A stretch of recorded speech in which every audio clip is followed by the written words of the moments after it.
about my experience in OE. So OE was fun. It was really fun in Nalcha, and we got to work in the S-Strip and the Kids Club and AIDS presentation. AIDS presentation was my favorite because we got to share the gospel through acting and stuff like that. But what I really wanted to do with OE was that to evangelize a person, at least one person. So before OE, I started praying day and night, and during my D4, pray to God at least just one person. So I asked God, just one person, at least one person that I can evangelize and at least talk about Jesus.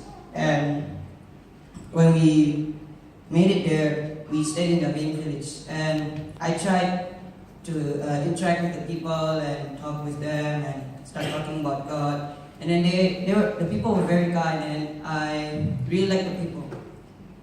But when I was in the main village, they looked like they already have a good foundation. They already believe in Jesus and know who Jesus is and that. And then so I felt like I'm like hopeless. I don't feel like I'm doing enough. So I kept on praying at day and night so that God can open the doors. And then through my prayers, God said, "Oh, it's fine.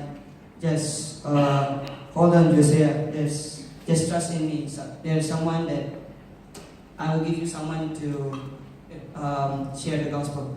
So when we were in the small village, we did kids club, and after kids club, we hung around with the people. And I was sitting down, and then our group made a big spanduk in front of like us. In front of me, and then there's this young man named Benias. So he sat beside me and started reading the words in the spanduk that says Jesus, Jesus, or Kudus, Allah Bapa, like those stuff.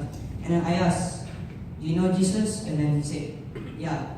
And then I feel that God was speaking through me, and then he told me that, "Oh, this is the guy.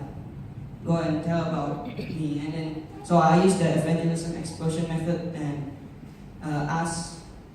I asked him, "Benias, if you die today, do you think you go to heaven? Do you believe that you go to heaven?" And he said, "Yes, definitely." Okay. And I asked, "What's your reason?" And then he said, "Oh, it's because of good works. I go to church, I listen to my parents, I work." And then I told him, "Oh, just wait there." So I went to my backpack, I took a small book called Evangelism Explosion, and I started meeting with him about it. And I told, "Oh, this guy in the picture is just like you, he believes like that." And then suddenly a bunch of people came from the back, and then they started sitting. So they were listening to me, and then we talked a lot, and then I asked questions about sin, and then about heaven, good works, salvation, like that, and they all understand. And I felt like they are ready, and they have a good foundation now. And then I asked, "Have you accepted Jesus yet?" And they said no.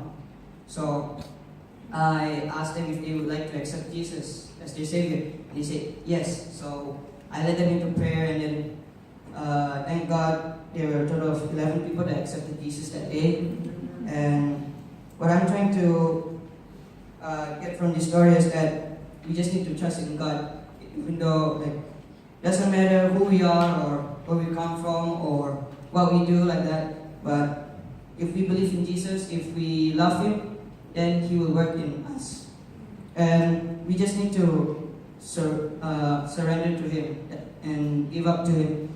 And after that, we don't just sit around, but we have to go and talk with people and evangelize people and ask and keep on asking God to open the doors. And I hope that the people in Natja, that the 11 people can be discipled and they can grow more and more to like Jesus every day.